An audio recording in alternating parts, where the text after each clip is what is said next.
प्रणमीय शीर्षाणेमिं गुणरयण विभूषणं महावीरं सम्मत्तरयण निलयं पयडि समुक्कीर्तनं नवोच्छम्।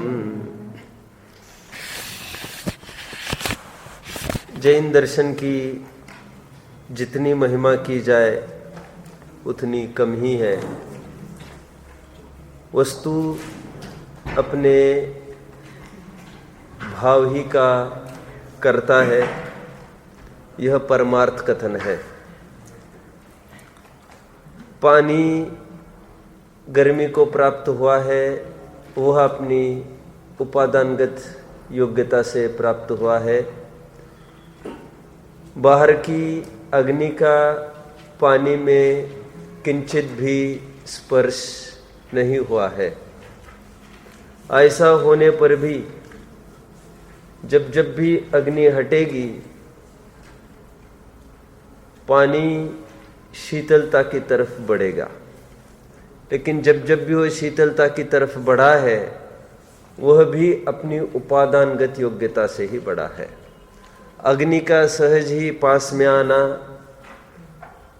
पानी का उष्ण रूप परिणमन होना, अग्नि का दूर जाना, पानी का शीतल रूप परिणमन होना, यह सहज निमित्त नैमित्तिक संबंध है। इसलिए हम ऐसा भी बोल सकते हैं, पानी की उष्णता का व्यवहार आधार अग्नि है। इसे भिन्न षटकारक कहते हैं, जहाँ पर किसी कार्य का आधार बाहर का द्रव्य बताया जाता है ना। 6 कारकों में अंतिम कारक है अधिकरण, आधार। उसकी मैं अभी चर्चा कर रहा हूं। और अभिन्न षटकारक अपेक्षा विचार करें तो जीव में जो कार्य हुआ उसका कारण, करण, संप्रदान, अपादान, अधिकरण, संबंध, ये सब जीव का अपने से ही घटित होगा। मैं इसलिए कह रहा हूं, जीव ने मोक्ष की प्राप्ति की अथवा केवल ज्ञान की प्राप्ति की, तो केवल ज्ञान यह पर्याय। प्रवचन सार की 16वीं गाथा आपको ज्ञान में होगी सबको। स्वयमेव आदा, स्वयमेव ही वह आत्मा जिसमें वो स्वयंभू का टर्म आत्मा को जोड़ा और भिन्न षटकारक अभिन्न षटकारक घटित करके दिखाए। वहां पर अभिन्न षटकारक में स्वयमेव यह शब्द पड़ा था, तो जायज था अभिन्न षटकारक में बात करें तो वहां पर कहा कि केवल ज्ञान का आधार जीव स्वयं, किसके आधार से उसका केवल ज्ञान हो। लेकिन यदि भिन्न षटकारक विचार किए जाए तो उसका आधार होगा वज्र ऋषभ नाराच संगणन। जहां जहां मोक्ष गमन होगा, वहां वहां पर पूर्व में जो शरीर रहा होगा, वहां पर ऐसा ही संगनन रहा होगा। और जिनके ये संगनन नहीं है, उनके कदापि मोक्ष गमन नहीं होगा। लेकिन कदापि मोक्ष गमन न होने का एकमेव कारण उनके अपने पुरुषार्थ की कमी ही होगी। लेकिन पुरुषार्थ की कमी का और बहिरंग ऐसे उत्कृष्ट संगनन के न होने का सहज निमित्त नैमित्तिक संबंध है। यह अपना प्रकरण चल रहा है। एक बार मैं फिर वो स्क्रिप्ट पूर्व कक्षा की फिर मैं उठाऊं। पूर्व मेरा भाव था पूर्व कक्षा में अपना यही पूरा फ्लो में पूरा हो जाए, लेकिन आपने पूरा पहला पार्ट ले लिया। अब मैं 29 से लेकर 32 तक की गाथाओं की तरफ थोड़ा ध्यान दीजिए सभी। मैं एक बार शब्दशः अर्थ करके दिखाऊं। सेवट्टेणय संप्राप्ता श्रुपाटिका। 8वीं वालों को परिचित है ये सब विषय। आज के सभी उपस्थित मंगलार्थियों में से 8वीं वालों को ये परिचित भी विषय है। सबसे सुगम विषय आपको होगा आज का, क्योंकि आप ही की नोट्स के आधार से मैं आज थोड़ा सा आगे कर लूँगा, जो इनको सबको नया होगा। वैसे तो असंप्राप्त सरपाटी का संगनन वाला जीव गम्मई जाता है।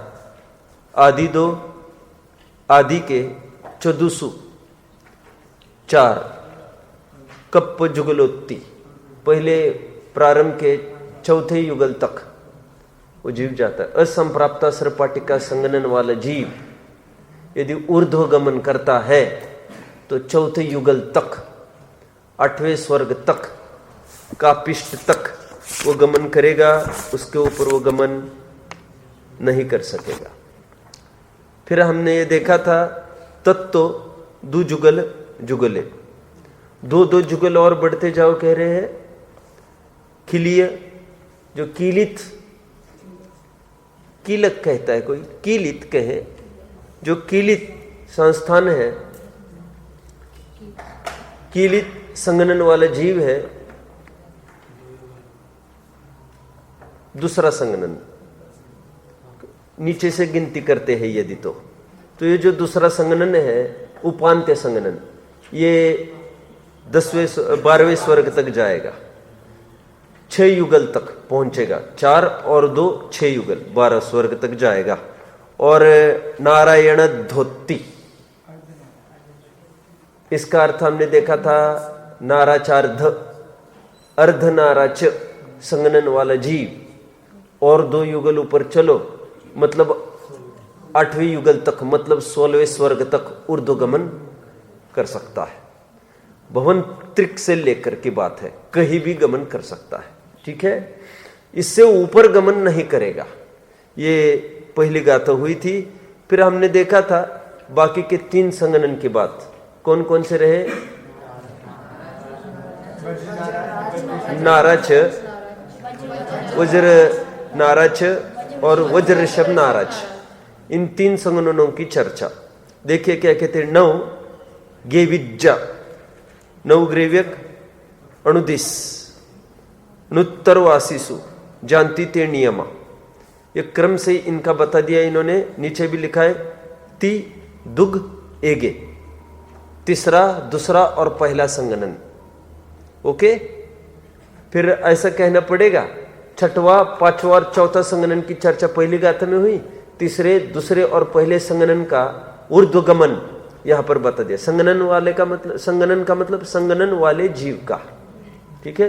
ये पूरा निमित्ताधीन कथन चल रहा है। ये संगनन वाले यहां तक जाएगा। ये संगनन वाला वो अपने परिणाम से जाता है, संगनन से नहीं जाता है, ठीक है। आगे बढ़ते हैं। 31वीं गाथा। सन्नी छस संगणनो, संगी जीव जो छहो संगनन वाला जो संगी जीव है, वज्जदी मेघम तदो परम चापी, वो मेघम तीसरी पृथ्वी तक वो जाता है। वज्जदी जाता है, वज्जदी व्रजायते, व्रज धातु से बना है। व्रज का अर्थ होता है जाना, गमन करता हो, प्राप्त होता हो। पवज्जामी, आपको 2-3 दिन में, 3-4 दिन में आएगा। पवज्जामी का संस्कृत रूप प्रव्रजायते, ब्रज धातु है। ब्रज जाने का सूचक, गमनार्थक धातु है ब्रज, ठीक है। ठीक है, मैं तो इनको लूंगा। ब्रज धातु गमनार्थक है, इसलिए ज्ञानार्थक भी है, इसलिए परिव्रजा का अर्थ दीक्षा भी लिया है। चलो, अभी तो कहां तक आया है कि जाता है। संगी जो 6 संगनन वाला जीव है, वह तीसरी पृथ्वी तक जा सकता है, ये बोल रहे हैं। आगे कोई भी जा सकता है तीसरी तक। ऊपर चढ़ने में किसी किसी को बाधा आती होगी। किसको बाधा आती होगी देखते हैं। सेवट्टादि रहितो, असंप्राप्ता सरपाटिका संगणन से रहित जीव वे और नीचे जा सकते हैं, ये कहना है। मतलब असंप्राप्ता सरपाटिका संगणन वाला जीव ही तीसरी पृथ्वी तक जा सकता है। सेवट्टादि रहितो असंप्राप्त सृपाटी का संगणन से रहित जीव, मतलब 5 संगणन वाला जीव। 5 मतलब कहां से गिनती करना, ये 5वां, उल्टी कर रहे ना, 6वां नहीं, 5वां, 4था, 3रा, 2रा, पहला, वे पण 2 बार पण आया, मतलब 5 संगणन वाला जीव ये 5वीं पृथ्वी पर जाता है, जा सकता है। ओके, 5 संगणन मतलब 5वें तक, 5वां, 4था, 3रा, 2रा और पहला वज्रशब नारद संगणन, ऐसी मतलब ऊपर से ही गिनती कर रही है। ओके, वज्रशब नारद संगणन को ही पहला ऐसे समझना है आपको, तो मेल बनेगा। पण का अर्थ 5 होता है, ये आप तो सब जानते ही है। पन ना लगावे, यो बोलो बोलो, 6 ढाल की लाइन बोलो, 4थी ढाल का अंतिम छंद। 12 व्रत के अतिचार पन ना लगावे, पन 5। अब जानते हो मराठी में 50 को क्या कहते हैं, 50। देखो लॉजिक, मैंने बहुत बार आपको कहा है, मैंने बहुत दफे आपको कहा है कि प्राकृत और मराठी, बोलो मत कोई, प्राकृत और मराठी ये वेरी क्लोजली रिलेटेड लैंग्वेजेस है। इसलिए तो जो हम प्राकृत पढ़ते हैं शोर सैनी, वो महाराष्ट्रियन ही तो है, समझते हैं आप लोग। महाराष्ट्रियन मराठी में 50 कहते हैं, बराबर पण का वर्ड है यहाँ पर। कई सारे वर्ड्स आपको मराठी आती तो फिर मैं दिखाता आपको, तो ये स्पष्ट ये मराठी की तरफ संकेत करता है। आपको मराठी अभी समझ रहे आप, पण वहां पर बिल्कुल 50। अभी देखो वहां पर, चलो आप तो समझ गए होंगे, आगे बढ़ते हैं, पूरा समझाना पड़ेगा ना। देखो कहा तक आए, पण आगे ये कहा तक हुए, ये 5 संगणन वालों की चर्चा हुई, 4 संगणन वालों का बता रहे हैं।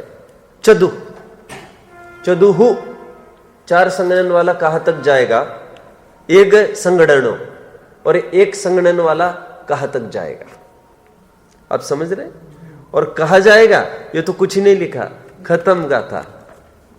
क्यों खत्म करी, क्योंकि अब कहा जाएगा, जब 4था लिखा तो 6वें तक जाएगा वो, और 1 लिखा बोलो वो 7वें तक जाएगा। ये बात फलित हुई बीच में। क्या बात फलित हुई कि 4था संगणन वाला है वो 6वें तक जाएगा, 3रे संगणन तक पहला संगणन, सॉरी 6वां संगणन, क्या 3री पृथ्वी तक 6वां संगणन,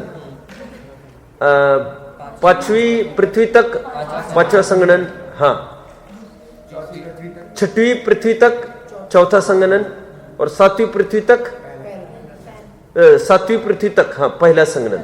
ये बराबर बोल रहा हूं ना मैं, हाँ ठीक है, कंफ्यूजन नहीं हो रहा है ना। चलो ये उपलक्षण से आपको लगा लेना है। उपलक्षण कहने की अपेक्षा परिशेष न्याय से ये समझ लेना, आप परिशेष न्याय से समझ लेना, एक एक चीज बताने की आवश्यकता नहीं। और चदु कहकर वहां पर एक भेद किया तो और आगे बढ़ना जायज था, तो 5वीं पृथ्वी से और एक बार आगे बढ़े, हम 6वीं तक गए, फिर 1 आया 1 संगणन वाला, फिर और 1 आगे चले गए। अब पकड़ रहे सब मेरी बात को। यदि छंद ऐसा आता पण 1 संगणन, तो क्या करते फिर ये समझते अपन कि पहले संगणन वाला जीव क्या 4था संगणन, 5वां संगणन 5वीं पृथ्वी तक, 4था संगणन अरे हाँ 6वीं तक, हाँ तो फिर यदि 4 को भी ये हटा देते ना तो पहले संगणन का ही 7वीं पृथ्वी तक घटित होता। मतलब क्या होता, 4थे तक अपन किसको ले रहे हैं, 4थे संगणन वाला। एक मिनट, मुझे कंफ्यूजन हो रहा है, मेरे दिमाग में सब घूम रहा है बराबर, लेकिन ये चार्ट, एक मिनट, संप्राप्त सृपाटी का ना, अधोगमन पहली से 3री ले रहे ना, 5वां पहली से 5वां जाएगा ये, फिर है इसे 6वां। चलो ठीक, आगे ही बढ़ते हैं अपन।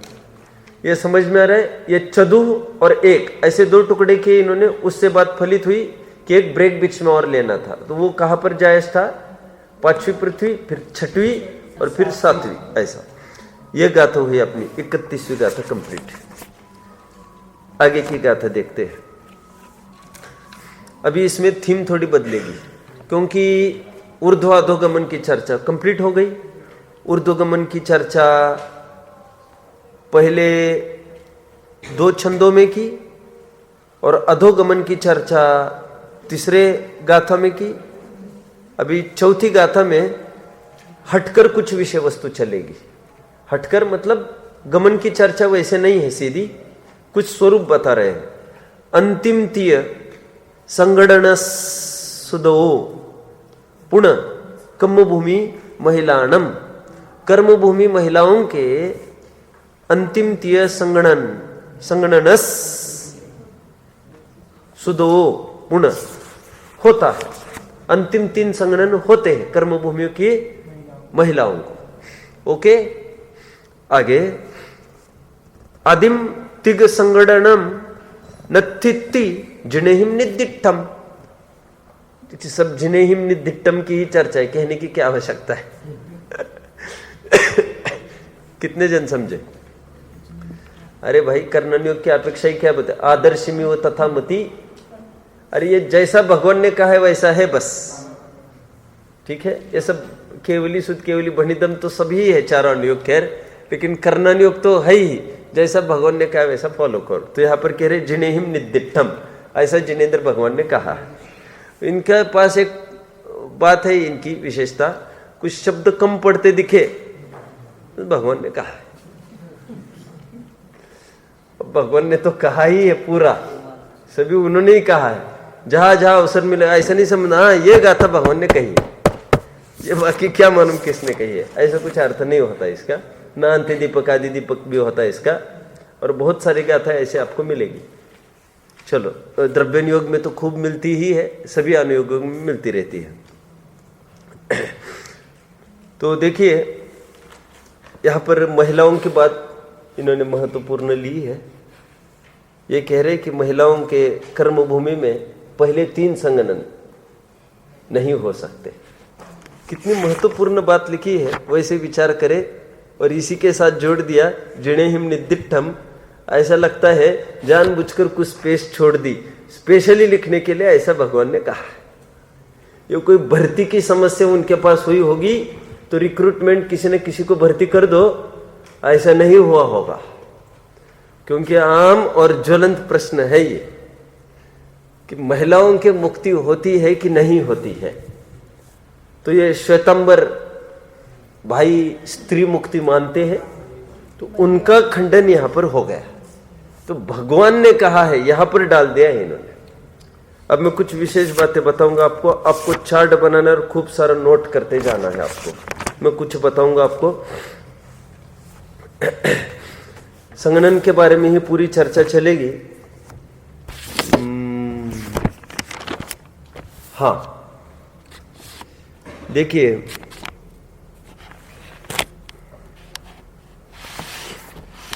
पहला 3 कॉलम आप बनाएंगे। पहले कॉलम में लिखेंगे गति वाला जीव, सेकंड कॉलम बनेगा संगणन का प्रकार, तीसरा कॉलम छोटा बना दो कारण ऑब्लिक हेतु। बढ़ू में आगे पहला ये हेडिंग कर दिया। मैं तो इनकी नोट्स के आधार से बता रहा हूं, जो मैंने इनको संगणन में पढ़ाया है जैन सिद्धांत प्रवेशिका में, वो हूबहू 3-4 चार्ट्स आपके सामने रखूंगा, आपको बहुत लाभदायक होंगे ये। गति वाला जीव लिखा, इसमें सबसे पहले लिखेंगे आप देव नारकी। आप फिलअप करने में आप मुझे सहयोग करेंगे। संगणन का प्रकार आप में से कोई बताएगा? इनके संगणन नहीं होता, देव नारकियों के संगणन नहीं होता। वैक्रिक शरीर है ना, वैक्रिक शरीर के ये सप्त धातु में शरीर नहीं होता, और सप्त धातु में हड्डी नहीं होती, और हड्डी की रचना को लेकर ही मांस आदि का भी सचमुच समावेश है, उसी को तो संगनन कहते, तो संगनन उनके नहीं होता। आगे पारे जैसा शरीर है उनका, घड़ी घड़ी में, इसलिए विक्रिया आदि भी सहज ही संभव हो सकती है उनके। वैसे विक्रिया तो औदरिक वालों के भी होती है, वो कोई बात नहीं है। अभी कारण हेतु में लिखेंगे, कारण क्या है? हड्डी वाला शरीर नहीं है, सप्त धातु जो मैंने अभी एक्सप्लेन किया वो लिखना है। गति वाला जीव, फिर सेकंड पॉइंट लिखिए आप सब, मात्र त्रियंचों के और मनुष्यों के ही संगनन सिद्ध हुआ। फिर सेकंड पॉइंट लिखे समस्त स्थावर, इसमें क्या लिखेंगे? फिलअप करो। समस्त स्थावर में क्या लिखेंगे? सोच के बोलना, समझ कर बोलना। क्या लिखेंगे प्रणव? क्या बात कर रहे हैं, भूल के आ गए सब वहां पर। एक इंद्रियों के यदि संगनन होता तो क्या आपत्ति आती? कौन बताएगा? भाई साहब, हम आज खाने के रूप में कुछ भी नहीं खा सकते, ये तकलीफ होती। आज जो त्रस्थावर का भेद करके दिखाया, खाने लायक चीज तुम्हारे स्थावर ही है, वो इसीलिए वर्गीकरण हो गया क्योंकि जितने भी त्रस है उनके शरीर है वे सप्त धातुमय होते हैं। खून, हड्डी, सब सातों धातु हर एक त्रस में पाया जाता है। मैंने खूब लिया इनको। ओनली एक इंद्रिय जितने भी जीव हैं उनमें सप्त धातु नहीं ही होते, इसलिए त्रस की डेड बॉडी को लाश, कलेवर कहते हैं। स्थावर की डेड बॉडी को लाश, कलेवर नहीं कहते, मांस नहीं कहते। लाश, कलेवर, मांस पर्यायवाची, त्रस के शरीर को कहते हैं। ठीक है? मच्छर का जीव है, उसमें सभी चीजें हैं। लट का जीव है, उसमें सभी चीजें हैं। अरे जो अनछना पानी है उसमें भी सभी चीजें हैं। सभी चीजें मतलब जो एक एक जीव है उसका, वो सप्त धातु वाला है सब। त्रस जीव होते ना, एक बूंद पानी में संख्यात त्रस कहे है, असंख्यात स्थावर है, तो संख्यात त्रस में ये सप्त धातु वाले त्रस है सब पूरे। चलना है आगे? तो मैंने तो आपको बता दिया, स्थावर इसमें आपको चौकड़ी लगाना है कि इनके भी संगनन नहीं होता। ठीक है? वैसे मैं और एक बात बताऊं आपको, औदरिक शरीर की परिभाषा क्या है? औदरिक शरीर की परिभाषा देखो, मैं पर्पसली प्रश्न पूछ रहा हूं। ये सप्त धातु वाले शरीर को औदरिक शरीर कहते हैं। ऐसी भी परिभाषा जिनवानी में मिलेगी तो घबराने की आवश्यकता नहीं है, लेकिन उसको अपन कसेंगे थोड़ा अभी, कितनी ऊपरी और कितनी स्थूल परिभाषा है। देखिए, व्याप्ति एक तरफी घटित हो रही है क्या? कि जितने भी सप्त धातु वाले शरीर है वे सब औदरिक है। व्याप्ति तो घटित हुई, लेकिन जो जो औदरिक शरीर वे सब सप्त धातु वाले मानने में एक इंद्रिय स्थावर का अव्याप्त दोष आ रहा है, फिर वो व्याप्त नहीं हो रहा है वहां पर। वो तो मोटी मोटी परिभाषा है ये आचार्यों की। तो औदरिक परिभाषा उदारता को लिए हुए, स्थूलता को लिए हुए, उदार, दिल बड़ा करो, बड़ा बड़ा मतलब उदारता, पर स्थूल बड़ा, जो बड़े शरीर वाला हो उसको औदरिक शरीर कहते हैं। ये बात दूसरी है। सूक्ष्म जीव है उसका भी शरीर औदरिक शरीर है, अभी वो बात नहीं चल रही है, फिर कभी देखेंगे। चलना है आगे। एक इंद्रियों का सेटल किया, आगे बढ़ते हैं। तीसरा बिंदु आप लिखेंगे, मनुष्य में 14वें गुणस्थानवर्ती। मनुष्य में 14वें गुणस्थानवर्ती।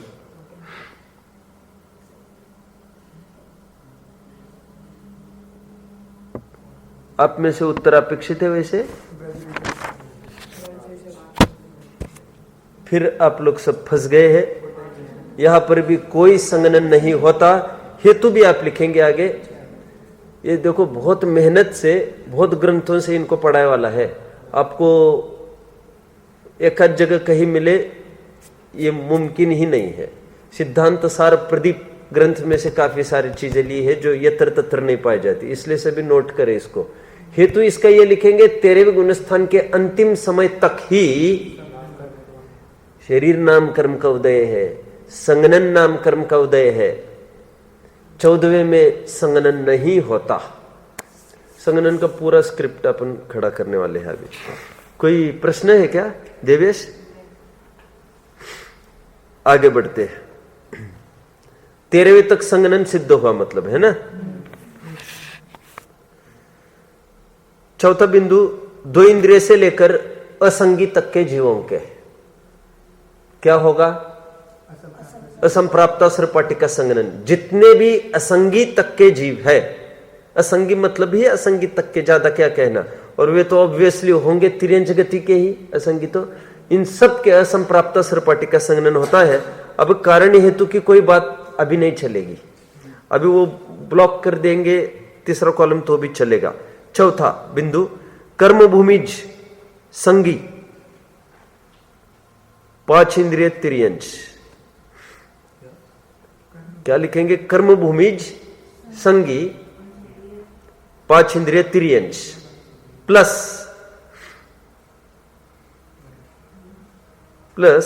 म्लेच्छ खंड वाला मनुष्य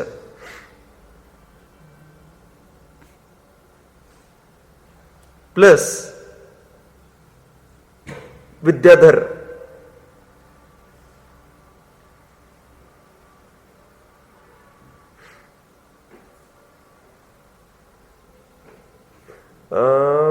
करना ये था अपने को।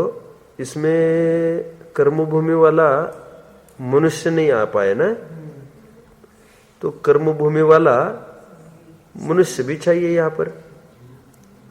ऐसा करें आप, हाँ संगी, अरे संगी में अपन ने 5 वो ये लिया ना, मात्र तिर्यंच ले लिया बस, तो इसमें मनुष्य भी डाल दो। कर्मभूमि वाला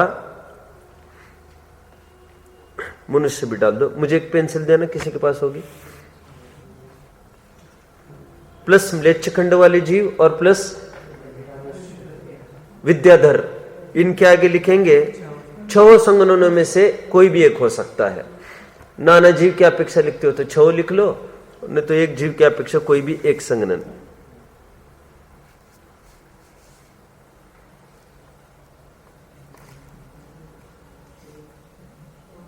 चलना आगे।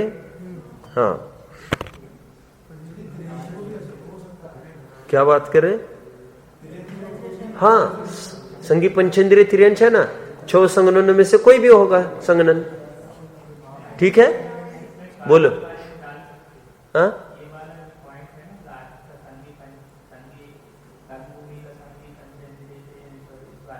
हाँ,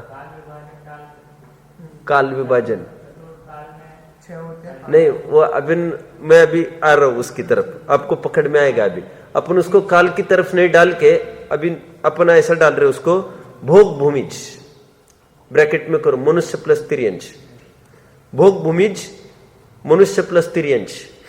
ठीक है,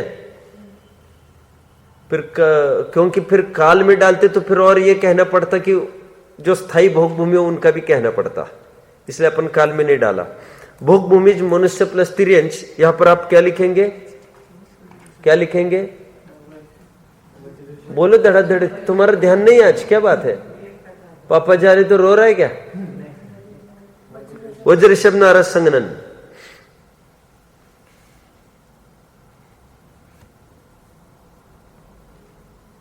विग्रह गति वाला जीव,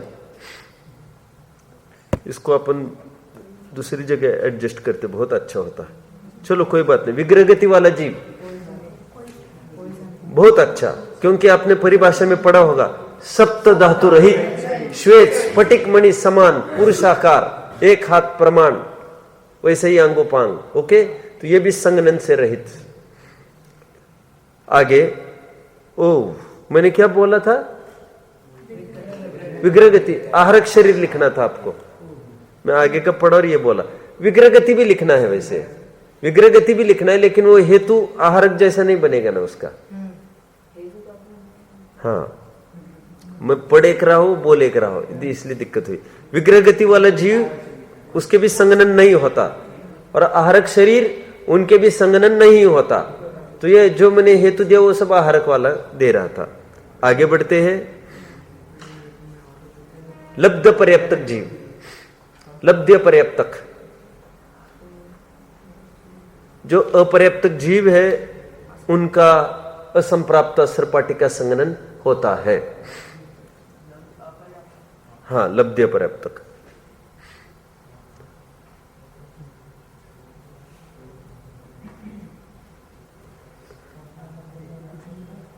चलो आगे बढ़ते हैं। और इसमें भी क्या सावधानी रखेंगे, इसमें क्या सावधानी रखेंगे जरा मुझे कोई बताना भाई। हाँ, इसमें क्या सावधानी रखेंगे आप। ये क्या बोल रहे, देखो न्यूटन जैसी गलती कर रहे क्या, ऐसा होगा क्या। लब्ध्य पर्याप्तक, लब्ध्य पर्याप्तक निवृत्त की बात ही नहीं है, जो अपर्याप्त ही बना रहेगा उनके असंप्राप्त सृपाटी का संगनन बोल रहे। मतलब क्या लेना, मतलब दो इंद्रिय के आगे वाले जीव लेना यहां पर भी, क्योंकि एक इंद्रिय में जो लब्ध्य पर्याप्तक रहेंगे उनके तो संगनन होने का सवाल ही खड़ा नहीं होता। ये आपको तो समझना है। कितने जन बात को पकड़ रहे हैं, ये आप सबको लिखा था, याद आ रहे चार्ट। ठीक है, अभी सेकंड चार्ट और एक जल्दी। अब ये चार्ट में दो सेक्शंस बनेंगे। एक तरफ लिखेंगे आप गुणस्थान और एक तरफ लिखेंगे संगनन। गुणस्थान संगनन जल्दी। रजत क्या बात है, एक ही पेन में काम चला रहे। नहीं, बहुत अच्छा। एक फ्रेंडशिप देखो, एक दूसरों को करना चाहिए। और जीव दया 8 मूल गुण में एक गुण कहा है, ये सम्यक्त्व की निशानी है रजत के। मतलब कुछ कुछ जनों को तो मुझे क्या क्या मालूम है, ऐसा लगता है ये कितना टाइम पास करते हैं और अमूल्य समय कमा रहे हैं ये। चलो, गुणस्थान संगनन। क्यों, पेन नहीं है क्या आपके पास? तो क्या क्या नड़ी थी?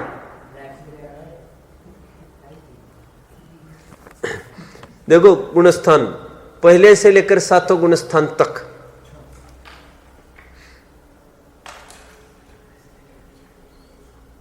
छह संगननों में से कोई भी एक। मतलब क्या हुआ मालूम आपको? असंप्राप्त असरपाटी का संगनन वाला जीव भी 7वें तक जा सकता है। कितने आनंद की बात है।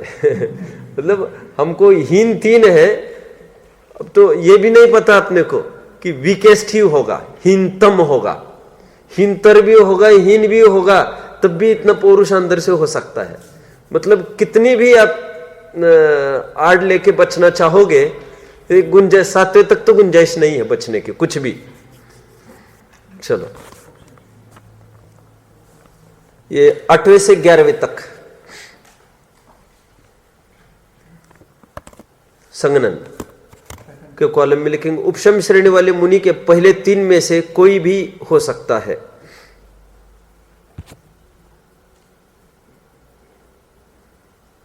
वैसे 8वें से 11वें तक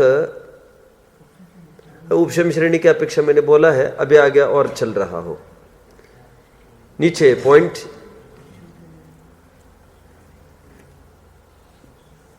शपक श्रेणी वाले, नीचे 3rd पॉइंट, शपक श्रेणी चढ़ने वाले ब्रैकेट में इसी भो में मोक्ष जाने वाले वज्र शब्द संगनन ही होता है।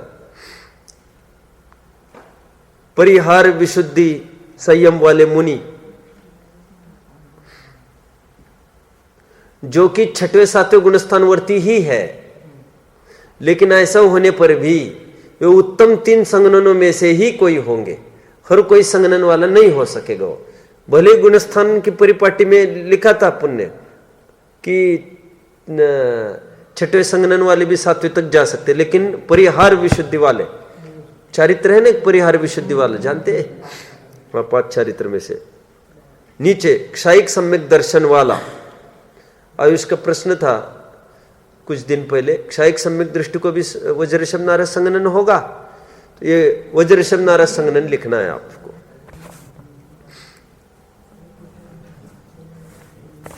चलते हैं आगे, बोलो।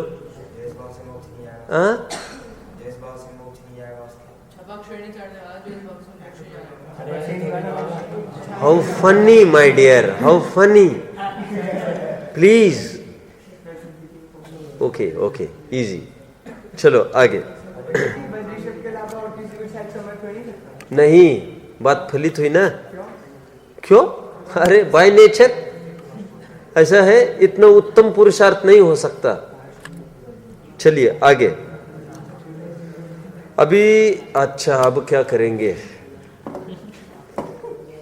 अभी एक नया चार्ट बनेगा। हाँ, काल की अपेक्षा अभी एक चार्ट बनेगा जिसमें 2 कॉलम बनेंगे। इसमें काल संगनन ऐसा करके डाल दो, काल संगनन। जल्दी।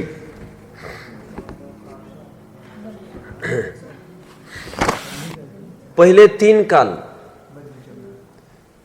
पहले 3 काल मतलब सुखमा सुखमा सुखमा सुखमा दुखमा, ये 3 काल लेना पहले, मतलब जो अवसर पीढ़ी का फ्लो चलता है वैसा। तो ये भोग भूमि के होते हैं, इसलिए वज्र शब्द रस संगनन ही होता है। फिर यहाँ के सभी तिर्यंश, सभी महिलाएं भी पुरुष भी सभी विकल्प तो यहां पर होते ही नहीं है। आगे चतुर्थ काल, ये भरत ऐरावत क्षेत्र की अपेक्षा ही चर्चा जहां पर षठ काल का वृद्धि ह्रास होता है। चतुर्थ काल 6 संगननों में से कोई भी हो सकता है। पंचम काल हीन 3 संगनन में से कोई एक हो सकता है। में से कोई एक कहने की बात यह है, एट ए टाइम 2 संगननों का उदय कभी भी नहीं होता। और छठवें काल में असंप्राप्ता सर्पाटिका संगनन ही होगा।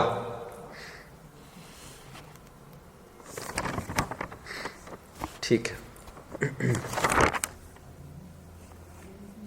यहां तक आए। अब देखिए,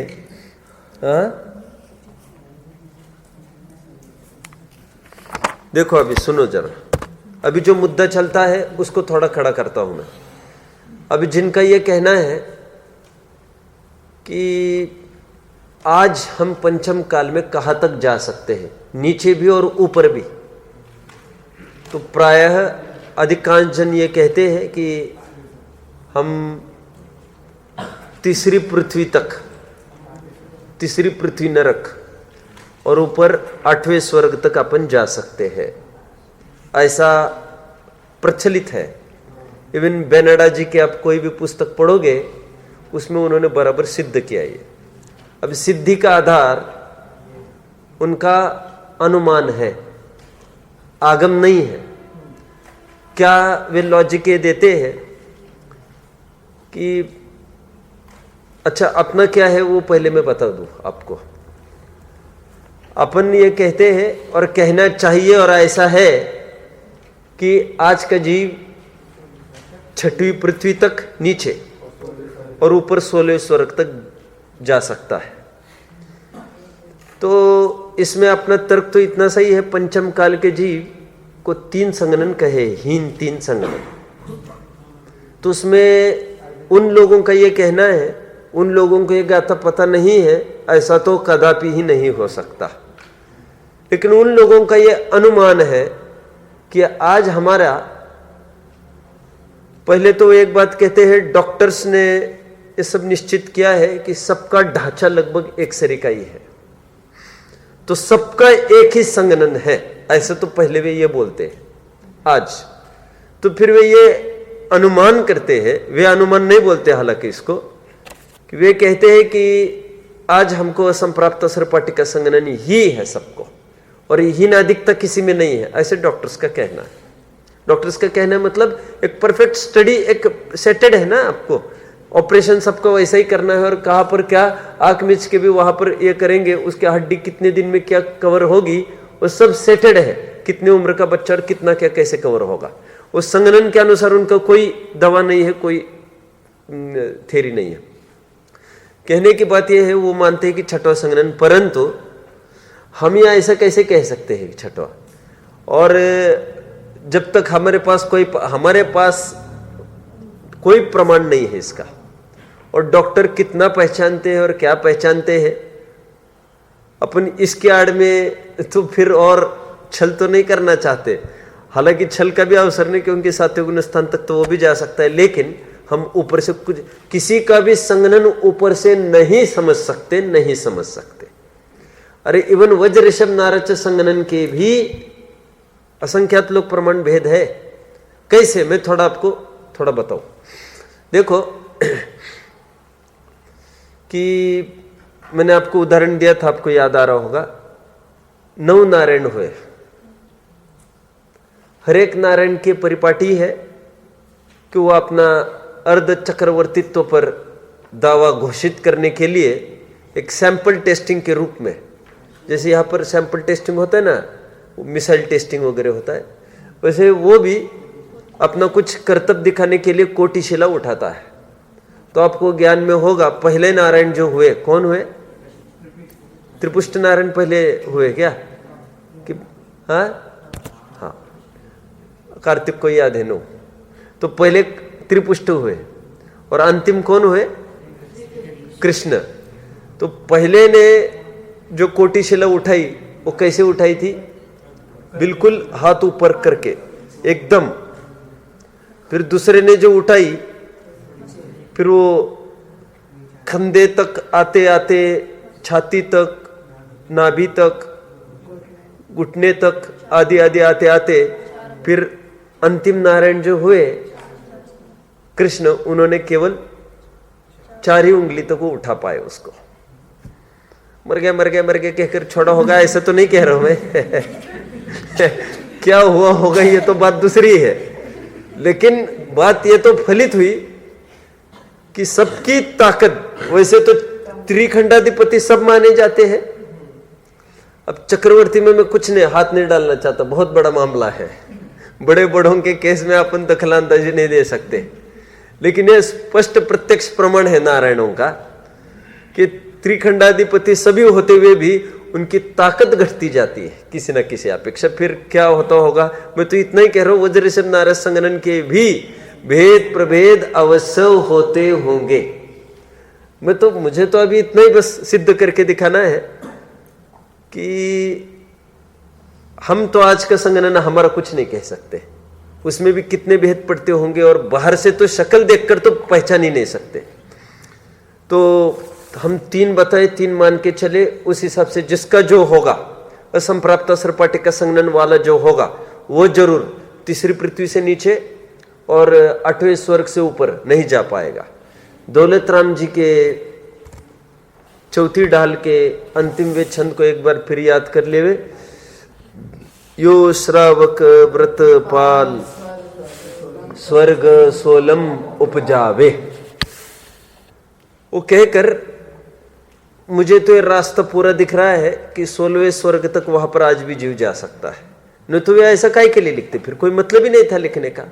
तो श्रावक व्रत को पाल कर आज भी वहां पर, वैसे श्रावक 16वें स्वर्ग के ऊपर तो वैसे नहीं जाता, वैसे भी कोई सोच सकता है अर्थ, वो तो ऐसा बोला, लेकिन फिर वहां पर ही क्यों बोला ऐसा? तो इससे मुझे तो पूरा मार्ग खुला दिख रहा है कि ये 16वें स्वर्ग तक ऊपर और नीचे 6ठी तक का भी खुला है मार्ग, जिनको जहां पर जाना है चॉइस खुली। ठीक है, अभी एक प्रश्न आया था 2-4 दिन पहले बाहर, उसकी थोड़ी चर्चा करेंगे। एक बात सहज ऐसी आई, अभी ये जो मेरे साथ थे वे भाई तो नहीं है, नहीं तो उनको और मजा आता है यहाँ पर। थोड़ा क्या हुआ उस दिन, जिस दिन 1 जनवरी थी, तो उस दिन क्लास लगी थी यहाँ पर, और मेरा भी ये भाव था ही कि क्लास लगे। तो हुआ ये कि 15-20 जन अतिथि, अपने ही अतिथियों में से, ये चिन्मय के रिलेटिव्स वगैरह सब ये थे, और भी यात्रियों में से कोई आकर बैठे थे। ये यात्री मतलब ये क्या कहते हैं इनको, टूरिस्ट है ना? हाँ हाँ हाँ, क्या क्या कह रहे? हाँ, पर्यटक बराबर है, प्रॉपर वर्ड है ये। नहीं, मैं तो पर्यटक मेरे दिमाग में घूम रहा था, लेकिन मैं कुछ और दूसरा वर्ड यूज करना चाहता था, फिर आपको अच्छा नहीं लगता, चलो ठीक है। तो मैं परिमार्जन सोच रहा था अंदर में।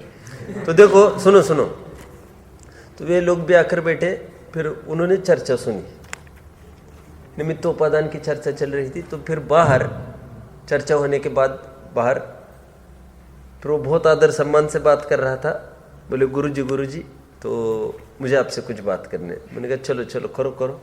तो मैं चलते चलते मेरा अपना टाइम बचेगा, तो फिर मैंने चलते चलते तो फिर उसको बहुत अच्छा लगा, मैं मिलता रहूँगा आता रहूँगा। तो उसने एक बात हुई लेकिन थोड़ी ऐसा हो, वो बोला कि मुझे एक बात पसंद नहीं आती आप लोगों की। मैंने कहा बताओ। तो बोले आप लोग पुरुष को नग्न होना मानते, उसको नग्नता में एलर्जी नहीं है उसके। आश्चर्य तो देखो, उसका ये कहना है, वैसे उसका ये कहना है कि स्त्री को निर्वाण आप लोग क्यों नहीं मानते, उसका ये कहना था। ये ठीक नहीं है उसका कहना था। ये पार्शियलिटी लगती है, पक्षपात लगता है। अब तो फिर मैंने उसको बोला अभी इसमें क्या है, बहुत धैर्य से शांति से सुनने वाला समझने वाला अध्ययनशील व्यक्ति चाहिए। पकड़ में सब आएगी, और हमको कुछ नहीं आता ऐसा तो बिल्कुल समझने की बात ही नहीं है। तुम गहराई से समझोगे थोड़ा तो कुछ बात पकड़ में आएगी। मैंने उनको नहीं बोला, मैं तो अपन सब में अपने में चर्चा है। ये देखो एकदम अटैकिंग फील होती है, पहले अपने को भी कभी फील हुई थी ऐसे अटैकिंग। तो फिर मैंने कहा देखो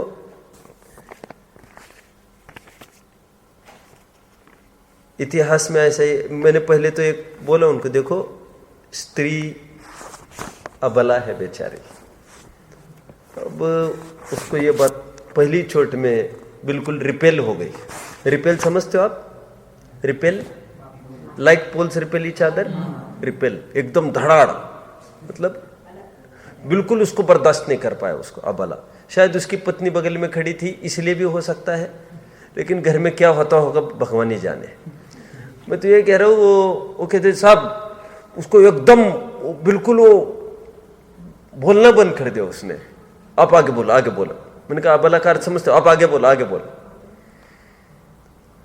उसको रुचि नहीं है बात अबला की। तो मैंने एक बात कही उसको, मैंने कहा देखो, और आपको भी जानकारी चाहिए इस बात की, इसलिए मैं नए आधार भी लाया हूँ थोड़े से। This will be new for everyone, need not to worry, and सब नोट करें इस बात को। तो फिर मैंने उनको ये कहा, अभी बोलने वाला हूँ मैं। मैंने उनको कहा देखो, भाग्य से सभी दर्शनों में महिलाओं को अबला ही कहा है। ये केवल जैनी की कोई बात होती, क्योंकि वो तो बोल ही रहा था, वो तो राम का भगत था, ये मुझे पकड़ में आ गया था। तो वो मैं पहले ये जचाने, मैं तर्क हेतु देने के भी पहले ये बात भली भांति जमा दूं दिमाग में कि सभी दर्शन इसमें एक मत है। क्यों तर्क युक्ति ने क्यों बोलना उसको? इसलिए नहीं बोलना तुरंत, आपको भी मैं गाइडलाइन दे रहा हूं कैसे टैकल करना। जो धर्म में आस्था रखता है उसको पहले आड़ दी जाए उनके अपने ग्रंथों की। आप समझते हैं?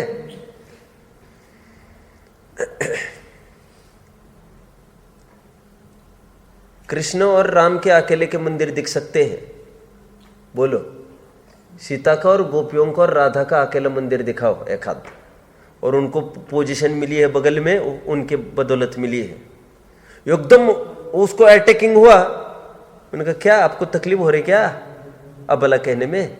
मैंने कहा है क्या इतिहास में कोई प्रमाण जिसमें किसी पत्नी ने पति को घर से बाहर निकाल दिया हो? क्या बोला मैंने? आप समझ रहे? सीता को बाहर निकाला, अंजना को बाहर निकाला, 2500 आधार भी मानते। कोई आधार आपके पास? ए तुम शांत रहो, मेरे दिमाग में सब घूम रहा है, कालिदास भी घूम रहा है। कालिदास को कौन पूछता है? वो तो वैसे ही भटका ही था। है कोई दिमाग में तो आधार वो कहां से दे पाएगा? मैंने कहा देखो पुरुष प्रधान संस्कृति है। देखो आजकल, मैंने कहा आजकल क्या, आजकल लोग नहीं मानते हैं तो उसका फल भी सामने आ रहा है। तो मैंने उनको कहा मैथिली शरण गुप्त का मैं कुछ यहां से बोल के दिखाऊंगा। मैथिली शरण गुप्त का क्या कहना है देखो इसमें। ये केवल मुझे बताना है दर्शनांतरों में नारी के बारे में क्या विचार है।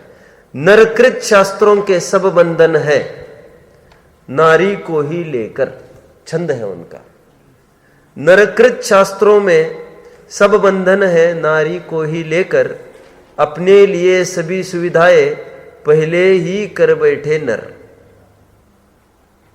ये मैथिली शरण गुप्त का छंद मैंने बोल दिया। लिख लिया किसने? किसने भी नहीं लिखा। किसमें है? क्या बोल रहे? गाइड में? गाइड में कहां से होगा ये?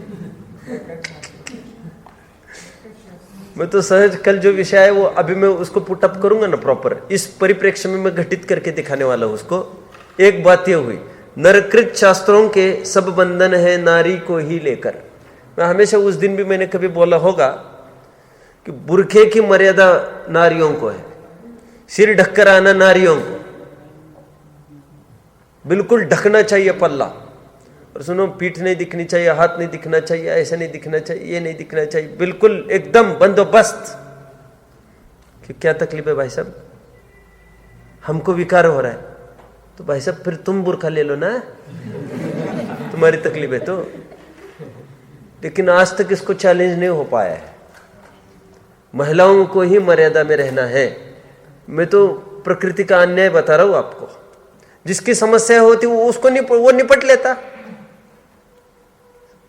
अब पकड़ रहे? मेरे पास एक जुगल किशोर मुख्तार का एक आर्टिकल भी है इस बात को लेकर। उन्होंने बहुत अच्छा का आर्टिकल लिखा उस पर। उसमें उन्होंने कल्पना की है ऐसे समाज की जिसमें पुरुष जो जो समस्या भोग रहे हैं वो करे अपनी अपनी व्यवस्था। मैं तो अबला नारी की पूरी बता रहा हूं। एबॉर्शन की जितनी केसेस हो रही है, तुम्हारा हिंदू नंबर 1 है इसमें। हिंदू को भी घबराना नहीं। आचार्य विनोबा भावे ने हिंदू का अर्थ बहुत गजब का किया है। क्या अर्थ किया होगा हिंदू का मालूम? जो हिंसा को दूर से ही त्याग देवे। दू ये अभाव करने का सूचक है। जो हिंसा का त्यागी हो, इससे में उनके यज्ञ का निषेध सिद्ध हो गया। मुझे तो वो बात में जाना भी नहीं उस मुद्दे में। मैं तो हिंदू की बात कहनी है मुझे। वैसे हिंदू को इस संप्रदाय के रूप में नहीं देखे तो भी कोई आपत्ति नहीं इसमें। लेकिन जो हिंदू ये दावा करते हैं तो कहते हैं हिंदुओं का एबॉर्शन में पहला नंबर आ रहा है। तो एबॉर्शन किसका होता होगा? ये लड़कों का होता होगा कि लड़कियों का होता होगा? बहुत कम केसेस है लड़कों को कुछ होता होगा।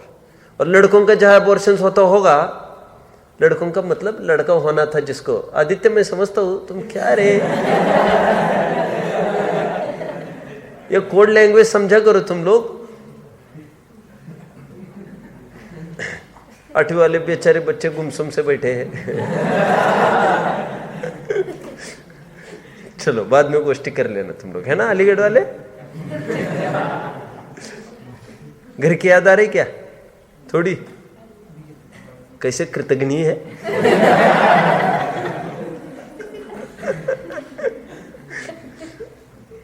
चलो ठीक है, कोई बात नहीं। कहां तक आए?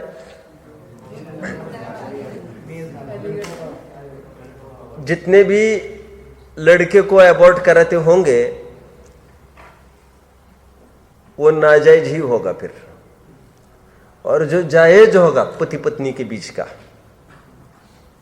वो अक्सर कराते हैं टेस्टिंग। वो लड़की नहीं चाहिए इसलिए ही कराते। और जितनी भी फिल्म्स बनी आज डॉक्यूमेंट्री, सेव गर्ल चाइल्ड,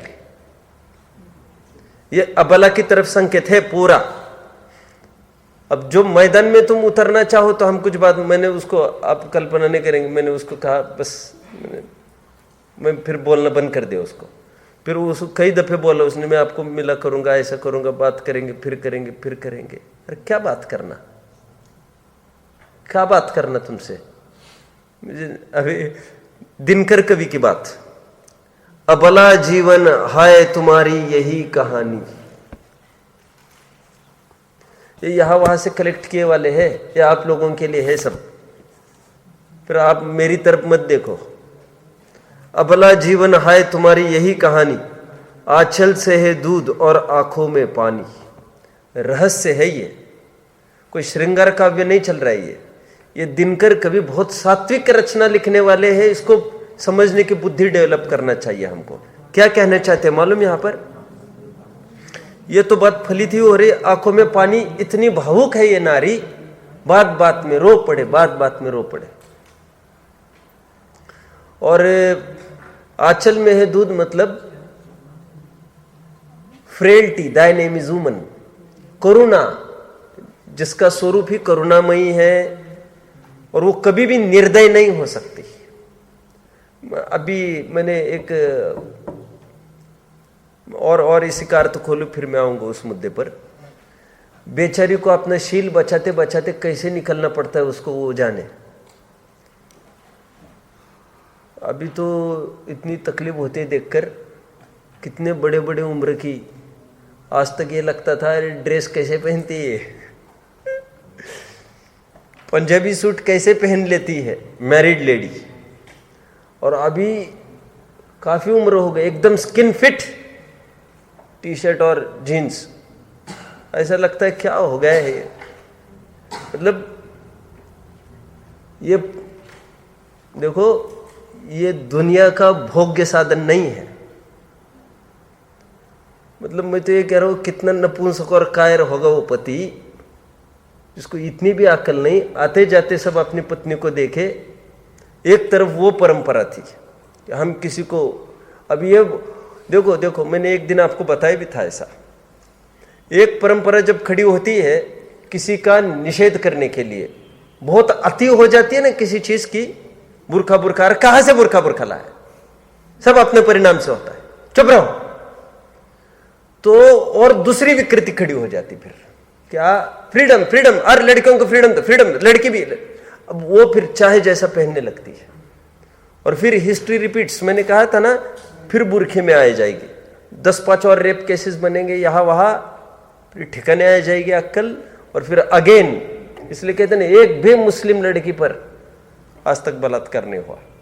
अब होते होंगे तो अब मुझे नहीं बताना कोई। मैंने आपको बताया होगा, ये मेरे पास इसकी कटिंग तो मेरे पास अभी तक पड़ी होगी। मैंने संस्कार में पूरा बोला है इसको। आपको सबको पढ़ने लायक है। अपनी बहनों को घर पर लेके जाओ इसकी फोटोकॉपी, और सबल बोलना चाहिए ये सब प्रमाण। वो लड़की इंटरनेशनल लेवल पर ओलंपिक्स में गई, 300-400 लड़कियां। मुझे वो है मेरे पास कटिंग, थोड़े दिन पहले मुझे फिर दिखाओ। तो 300-400 लड़के तो उनको बोले क्या है बुर्का, क्या है ये, एकदम ऐसा कैसा लगता है ये। मतलब ऐसा लगता है कौन सा पुरातन पंथी लगते हैं ऐसे लोग। तो फिर सब ऐसे ही है, हमारा ऐसा ही है। तो कितनी बोल्ड होती है ये मुस्लिम संस्कृति, वास्तव में बहुत बोल्ड रहते हैं ये बोलने में। मैंने आपको पहले भी कहा, फिर वो उसने आखिर तो को हटाए नहीं। मात्र जब वो इवेंट चालू होगा तो इवेंट में भी पूरा उसने पहना था नीचे तक। उनको संप्रदाय मजहब में रहना उनके लिए कितनी बड़ी चीज है, और हमारे लिए तो कोई मुफ्त की चीज है। आज हमारा क्या है, जैन हमारे ले लेती है, डोनेट करेंगे इतना, आज कोई कुछ मायने नहीं रखता। सबसे बड़ा रुपया। मैं तो बहुत अच्छी बात कुछ कहते कहते रह गया। मैं खनिया धाना का भी आपको कहा होगा, मैं जब हर साल कराता था, स्कूल्स में भी जाता था, तो मैं ऐसा कराता था। इसके लिए खूब प्रेरणा और खूब इनाम भी बांटता था, इसके लिए कह कहकर कि आपको जिन्स का जिसका त्याग लेना है वगैरह। पहली चोट में सभी मुस्लिम सभी खड़े रहते थे। घर पर पूछ के आओ, आवश्यकता नहीं। और जैनियों के पीछे लगते लगते परेशान हो जाता था, एक नहीं खड़ी रहती थी।